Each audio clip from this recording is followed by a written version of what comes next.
समय पहले, जब दक्षिण भारत की भूमि पर सूर्य की तरह चमकता था चोल साम्राज्य, तब बंगाल की खाड़ी की लहरों के किनारे बसा था एक समृद्ध, सुगठित और शक्तिशाली क्षेत्र, मद्रास चोल मंडल। यह कहानी है उस भूमि की जहां से समुद्र की हवाओं में शंखनाद गूंजता था, मंदिरों की कलात्मक छाया में जीवन चलता था और जहां से चोलों की नौसेना विश्व के समंदरों पर राज करने निकलती थी। यह समय था 9वीं शताब्दी का। राजा राजा चोल ने जब दक्षिण भारत को एक महान साम्राज्य में बदला, तब उन्होंने अपने राज्य को कई हिस्सों में बांटा, जिन्हें कहा गया मंडल। उसी में एक था मद्रास चोल मंडलम। यह वह क्षेत्र था जो आज के चेन्नई, कांचीपुरम और चिंगलपेट जैसे शहरों को समेटे था।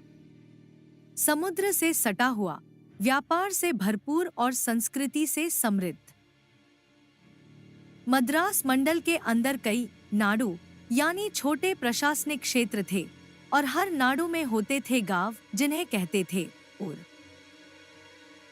गांवों की देखरेख सभा करती थी ब्राह्मणों की परिषद, और साथ ही गांव की आम जनता से मिलकर बना था उर सभा।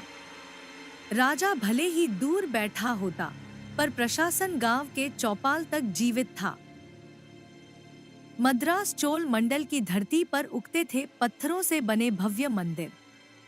ये सिर्फ पूजा पाठ के स्थान नहीं थे, ये थे केंद्र प्रशासन के, स्कूलों के, संगीत और नृत्य के।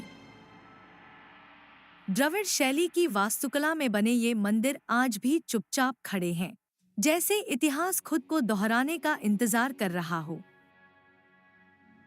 राजा राजेंद्र चोल के ज़माने में, जब चोल साम्राज्य का परचम दूर दूर तक लहराता था, तब मद्रास मंडल था उनका नौसैनिक अड्डा। यहीं से जहाज निकलते थे श्रीलंका की ओर, मलाया की ओर, सुमात्रा और जावा तक। चोलों ने समुद्र को जीत लिया था और मद्रास चोल मंडल उनका दरवाजा था उस विजय का। इस मंडल के बंदरगाह जैसे मामल्लापुरम और पुहार सिर्फ जहाजों के आने जाने की जगह नहीं थे, ये थे अंतर्राष्ट्रीय बाजार।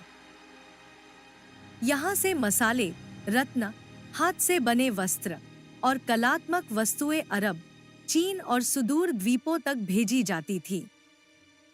हर लहर एक कहानी लाती थी, व्यापार की, संस्कृति की और समृद्धि की। समय बदला, चोल साम्राज्य ढलने लगा। पांड्य शासक आए, फिर विजयनगर साम्राज्य ने शासन किया, लेकिन मद्रास मंडल की पहचान खत्म नहीं हुई। जब अंग्रेज आए, तो उन्होंने इसी क्षेत्र को अपना प्रशासनिक केंद्र बनाया और नाम रखा मद्रास प्रेसिडेंसी। चोलों की बनाई जड़ें इतनी गहरी थी कि सदियों बाद भी वही जमीन सत्ता का केंद्र बनी रही। अंतिम दृश्य, इतिहास की गूंज। आज जब आप चेन्नई की सड़कों पर चलते हैं या महाबलीपुरम के मंदिरों को देखते हैं, तो कहीं ना कहीं उस चोल मंडल की गूंज सुनाई देती है। वो मंदिर, वो पत्थर, वो समुद्र आज भी राजाओं की कहानियां फुसफुसाते हैं। मद्रास चोल मंडल सिर्फ एक नक्शे का हिस्सा नहीं था, वो था संस्कृति का द्वार, शक्ति का केंद्र और इतिहास की आत्मा।